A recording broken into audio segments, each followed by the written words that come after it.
अगर digital board लेने का सोच रहे हो तो एक अच्छे ब्रांड को चूज करना बहुत इंपॉर्टेंट है और आज के टाइम पे बेस्ट कॉम्बिनेशन है BenQ का लेटेस्ट अपडेट टेक्नोलॉजी पैनल, वो भी एडियोस्कॉच की स्टूडियो सेटअप एक्सपर्टाइज के साथ। Hello teachers and creators, Priyal here, welcome back to my channel. मेरे आज की इस वीडियो में एंड तक जरूर बने रहिए क्योंकि आज की इस वीडियो में मैं आपको बताने वाली हूँ इंडस्ट्री का सबसे लेटेस्ट और अपडेटेड पैनल के बारे में। साथ ही साथ हम लोग जानेंगे कि इसमें क्या क्या फीचर्स है और कैसे ये पैनल दूसरे ब्रांड से अलग है। जब भी आप एक पैनल लेने जाते हैं और किसी एक्सपर्ट से कंसल्ट करते हैं तो एक्सपर्ट आपको सबसे पहले बताएगा कि जब आप पैनल लेते हैं तो पैनल के हार्डवेयर पर ध्यान दीजिए, क्योंकि बेसिक फीचर्स तो आपको सारे पैनल में मिल जाएंगे, लेकिन अगर आपको पैनल को लॉन्ग टाइम तक यूज करना है तो उस पैनल का हार्डवेयर काफी स्ट्रॉन्ग होना चाहिए। तो मेरे पीछे आप जो देख रहे हैं ये BenQ का अपडेटेड पैनल है। अब इसके हम लोग पहले हार्डवेयर के बारे में बात कर लेते हैं कि इसमें हम लोग को हार्डवेयर में क्या क्या मिल रहा है। तो सबसे फर्स्ट मैं बात करती हूँ रैम की। तो इसमें आपको 8 GB रैम मिलती है। अगर मैं रोम की बात करूं तो इसमें आपको 128 GB की रोम मिल रही है। इसके अंदर आपको ऑक्टा कोर प्रोसेसर मिलेगा। ऑक्टा कोर प्रोसेसर अभी सारे पैनल में अपडेटेड नहीं है, सिर्फ जो अपडेटेड पैनल है उसी में आपको ऑक्टा कोर प्रोसेसर मिल रहा है। साथ ही साथ ये पैनल आपको Android 14 में मिलता है। अब अगर मैं इसके टफन ग्लास की बात करूं तो इसमें आपको 9H का टफन ग्लास मिलता है। अभी तक मैंने जितने भी पैनल यूज करे हैं सब में मुझे मैक्सिमम 7H तक ही टफन ग्लास मिला है, लेकिन इस पैनल में आपको 9H तक का टफन ग्लास मिलेगा। आप इसमें कितना ही लिख लें या इसको कितना ही ठोक ले, ना ही इसमें स्क्रैच लगेगा और ना ही इसकी डिस्प्ले खराब होगी। अब बात करते हैं पैनल के कुछ मेन पॉइंट्स की जो मुझे दूसरे ब्रांड्स के पैनल में नहीं दिखे। इसमें सबसे फर्स्ट आपको मिलता है एंटी ग्लेयर। मीन्स आपके क्लासरूम में कितनी भी लाइट्स हो, आपके बोर्ड पर वो लाइट्स रिफ्लेक्ट नहीं करेंगी। सेकेंड पॉइंट की अगर मैं बात करूं, anti flicker plus low blue light. इस पैनल को लो ब्लू लाइट का सर्टिफिकेशन मिला है।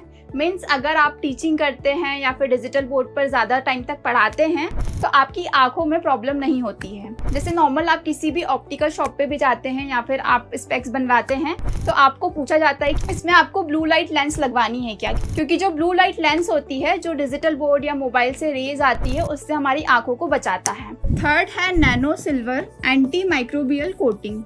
इसके अंदर मीन्स अगर आपके डिजिटल बोर्ड को डिफरेंट लोग यूज कर रहे हैं तो उनके जो जर्म्स हैं वो आपको हार्म नहीं करेंगे।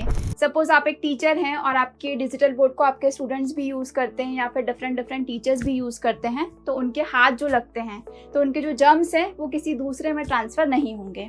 फोर्थ है SGS certified dust proof. Means अगर आपके पैनल पे कितनी भी डस्ट लग रही है, अगर आपका पैनल रखा हुआ है तो इंडिया में इतनी डस्ट है कि आपके पैनल पे डस्ट तो लगनी है। आपके पैनल पर कितनी भी डस्ट लगती है तो उस पर आपके पैनल पे इफेक्ट नहीं पड़ता है। साथ ही साथ इसका जो कलर है या क्वालिटी है उसमें प्रॉब्लम्स नहीं आती है। फिफ्थ है लोवेस्ट पावर कंजप्शन। ये पैनल इंडिया का सबसे लोवेस्ट पावर कंजप्शन वाला पैनल है। अगर मैं इसको कंपेयर करूं दूसरे पैनल से तो अगर आप दूसरे ब्रांड्स के पैनल यूज करते हैं तो उसमें आपको 200 से 250 वॉट तक का कंजप्शन लगता है, और अगर आप BenQ का पैनल यूज कर रहे हैं इसमें आपको सिर्फ 75 वॉट तक का ही कंजप्शन लगता है, जो आपकी इलेक्ट्रिसिटी को काफी ज्यादा सेव करता है। अगर आप लॉन्ग टाइम के लिए पैनल यूज कर रहे हैं और आप काफी साल तक पैनल यूज करने वाले हैं तो आपके इलेक्ट्रिसिटी बिल पे काफी असर पड़ेगा। सिक्स्थ है EDLA सर्टिफाइड।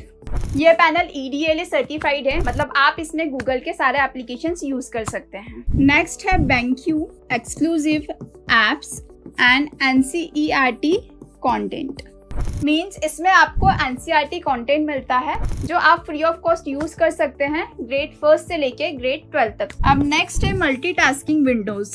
इसमें आप सेम टाइम पे मल्टी विंडोज का यूज कर सकते हैं। मीन्स आप इसमें एक ही टाइम पे अलग अलग विंडोज को रन करके ऑपरेट कर सकते हैं। अगर मैं अदर ब्रांड्स के पैनल की बात करूं तो शायद आप एक या दो स्क्रीन में ही आप पढ़ा सकते हैं, इसमें आप मल्टीपल यूज कर सकते हैं।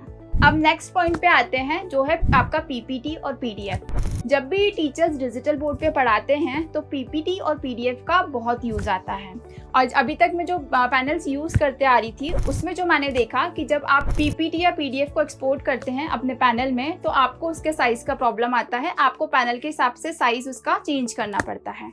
इस पैनल में आप किसी भी PDF या PPT को एक्सपोर्ट करते हैं उस करेक्ट साइज में आपका PPT या PDF ले लेता है। मैं एक ट्रायल करके भी आपको बता देती हूँ। ये मैंने एक पीपीटी ओपन करी है। अब इसमें सबसे अच्छी बात है कि आपके पीपीटी के जितने भी पेजेस हैं वो आप सिलेक्ट कर सकते हैं अगर आपको इसमें से कुछ पेज सिलेक्ट नहीं करने हैं। सपोज मुझे 2nd नंबर का पेज नहीं चाहिए और 4th नंबर का पेज नहीं चाहिए, तो मैंने उसको अनसिलेक्ट करके ओके किया। अब जो मेरी पीपीटी यहाँ पर इंसर्ट होगी, पहले तो आप साइज देख सकते हैं कि जो डिजिटल बोर्ड का साइज है पूरे साइज में इंपोर्ट हुई है। साथ ही साथ जो पेजेस मैंने स्किप कर दिए थे वो पेजेस मेरे हट गए हैं। तो आई गेस ये सबसे मेन पॉइंट है इस पैनल का। हमें भी बहुत सारे टीचर्स के कॉल आते हैं इसी प्रॉब्लम के लिए, और अगर बड़ी पीपीटी या पीडीएफ है तो उनका आधी 1 घंटा तो उसको रिसाइज करने में ही खत्म हो जाता है। तो बैंक्यू के पैनल में अगर आप पीपीटी या पीडीएफ से पढ़ाना चाहते हैं तो आपको रिसाइज करने की प्रॉब्लम खत्म हो जाएगी। अब मैं उसके कुछ बेसिक फीचर्स बता देती हूँ। जैसे यहाँ पर आपको पेन का ऑप्शन मिल जाएगा। पेन में भी आपको 4 टाइप के पेन मिल रहे हैं। अगर आप इसे डबल साइडेड यूज करना चाहते हैं तो डबल साइड भी यूज कर सकते हैं। अगर आप इसमें पेंट ब्रश यूज करना चाहते हैं तो पेंट ब्रश भी यूज कर सकते हैं। साथ में आपको इरेजर का ऑप्शन मिल रहा है। यहाँ पर आपको टेक्स्ट एंटर करने का, सपोज आपको कुछ नोट्स बना के रखना है तो आप यहाँ पर एंटर करके नोट बना के रख सकते हैं। फिर यहाँ पर आपको कुछ शेप्स के ऑप्शन हैं, जो मैथमेटिकल शेप्स होते हैं उनका आप यूज कर सकते हैं। यहाँ पर कुछ आपको 3D शेप्स मिल जाएंगे। यहाँ से आप पीपीटी पीडीएफ इंपोर्ट कर सकते हैं। साथ ही साथ अगर आपको यूट्यूब पर जाना है तो यहाँ से आप डायरेक्ट यूट्यूब पर जा सकते हैं। ड्राइव पे अगर आपको जाना है तो ड्राइव पर जा सकते हैं। तो जो एक बेसिक फीचर्स अदर पैनल्स में होते हैं वो इस पैनल में भी है।